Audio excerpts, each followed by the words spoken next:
I'm a 31-year-old man who has been married to my wife, a 27-year-old woman, for nearly 3 years.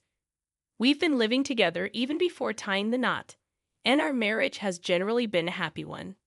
I've never questioned her loyalty because I've never had a reason to. We've had our fair share of disagreements, but nothing extreme. I was confident that if my wife were ever unhappy, she would communicate it to me. So it hit me like a ton of bricks when I stumbled upon a series of overly friendly messages on her phone one day. Her phone was on the dining table, and I had picked it up to bring it to her bedroom as she had requested. A notification lit up the screen, and I couldn't help but glance at it. There were messages from someone named Kara, and they were of a highly personal nature. I didn't know anyone named Kara, and the nature of those texts immediately raised my suspicions. I brought her the phone in the bedroom, and when she opened it, she asked if I had seen her notifications. I lied and said no, but she mentioned that it was just a notification for a kid's game and that she felt embarrassed I had seen it. I assured her that I hadn't seen anything and left her to her phone. However, I couldn't help but study her expressions because my doubts were now eating at me.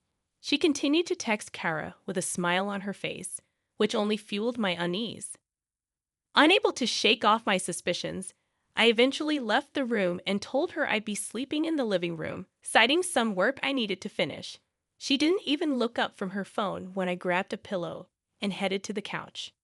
Restlessness consumed me as I couldn't stop thinking about those messages and the worst-case scenarios that were playing out in my mind. I had never considered the possibility that she would cheat on me, but now I had my doubts. I let it go that night, but the nagging feeling persisted. I began checking her phone whenever the opportunity arose.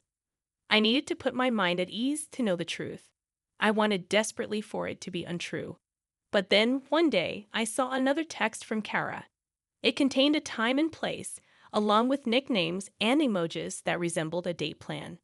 I knew I should have confronted her, but I was so furious about her potentially ruining our seemingly perfect marriage that a simple confrontation didn't feel like enough. Instead, I decided to go to the specified place at the designated time. She arrived a bit late, and right in front of the cafe, she kissed the guy. A hello kiss, but a kiss nonetheless. It was the kind of kiss you give your husband when you return from work. I recognized the guy. He was her colleague. I had met him a couple of times when picking my wife up from her office. I knew his name, and I knew for a fact that he was married. I was torn between wanting to storm over and confront them both, to cry my heart out, and maintaining my composure. I chose the latter, hoping to give her a taste of her own medicine. I bided my time, and it was excruciating to be in the same house as her, eating dinner together, sharing a bed, and engaging in conversations about anything while I knew she was betraying me. But I remained patient, determined not to let her get away with it so easily. Our tradition of hosting game nights with friends every other month was the perfect opportunity to carry out my plan, and I organized everything, just as we always did. She was always competitive at games, so our game nights were something she looked forward to eagerly. When everyone arrived, we started playing Pictionary. In the midst of the game, just before it was her turn, I slipped a note into the jar. As she picked it up, her expression shifted from joy to confusion, and then embarrassment within seconds. She looked at me with tear-filled eyes, and in that moment, I decided to reveal everything I knew right there in front of our friends. Everyone was taken aback because, like me, they hadn't anticipated such a revelation from my wife. She pleaded with me to let her explain, and reluctantly, I agreed, curious about what excuse she would conjure. Through tears, she claimed I was jumping to conclusions, asserting that she was merely friends with her colleague. I remained calm, insisting she pack her bags and leave. Her demeanor changed swiftly. She admitted her mistake, but insisted it was unintentional. I couldn't fathom how infidelity could just happen without neglecting your spouse, but at least she acknowledged it. I calmly told her to leave, unable to bear her presence in my home any longer. I also informed her that I intended to speak to her colleague's wife, because he couldn't escape consequences either. Our friends, sympathetic to my situation, tried to console her. Despite my anger, I didn't want her to face this alone. Some friends offered her their guest rooms for the night, but she opted for a hotel. She accused me of humiliating her in front of everyone, insisting we talk when we were both calmer. Reluctantly, I agreed, even though I had little patience for her lies and fabrications at that moment. After she left, she persistently tried to contact me, but I ignored most of her calls and messages. I needed time to gather my thoughts. My wife had unraveled into a mess within a month. I did talk to her colleague's wife, who, too, had suspected her husband's infidelity. She revealed her plans to divorce him and suggested I do the same. I agreed, but it was far from easy. I had loved my wife for a long time, and we had been happy. We didn't have significant issues in our marriage, and yet she had chosen to betray us. About 2 weeks later, my wife, now living in a hotel, begged me to let her in and hear her out. I reluctantly allowed her inside, and she immediately burst into tears. She professed her love for me and admitted her mistake. When I asked how long the affair had been going on, she confessed it had lasted a year. My heart shattered, but my sorrow quickly turned to rage. I couldn't fathom why she had destroyed our otherwise happy marriage. She couldn't provide a single reason for her actions. She insisted on giving our marriage a second chance, but I was done. I told her to leave and not to contact me for a while. I needed time to think, to sort through the chaos she had caused. It's been 6 months since I asked my wife to leave. We've met a couple of times since, during which she apologized profusely, begging me not to divorce her. I was torn because I still loved her deeply. Ending our marriage was the right thing to do after her betrayal, but I couldn't find it in myself to move forward. Our marriage was in limbo. We lived separately, hardly speaking. I knew I had to end it officially because I couldn't trust her anymore. The trust I had once placed in her was irreparably shattered. She kept assuring me she wouldn't repeat her mistake, urging me to trust her again. I was considering giving her another chance when I received an email from her colleague's now ex-wife. She claimed my wife and her ex-husband were still in contact. I desperately hoped she was wrong, hoping my wife couldn't be that cruel. I asked my wife to meet, and, as usual, she began with apologies. I confronted her about her ongoing communication with the man she had the affair with. She hesitated, and in that moment I knew the truth. I urged her to be honest, and she confessed they had spoken when he was going through his divorce. She insisted they were just friends, but the little trust I had left vanished. With that admission, I realized I could never trust her again. There was no point in staying in a marriage where trust and unconditional love were lost. I informed her to expect divorce papers soon. She could take anything she still had in the house. Despite her tears and pleas, there was no other option. I felt a strange mix of relief and sadness, relieved to finally end the turmoil, but saddened by the loss of what was once a loving relationship. Thankfully, we didn't have children. It made the process a little less painful. She left quietly, and although I didn't care if she went back to that man, I needed to let her go to move on with my life. I should be informed beforehand and not find out when I walked through the door. I expressed my concerns, feeling unsettled about the situation. My wife seemed dismissive, telling me I was overreacting and that my brother needed a place to stay temporarily.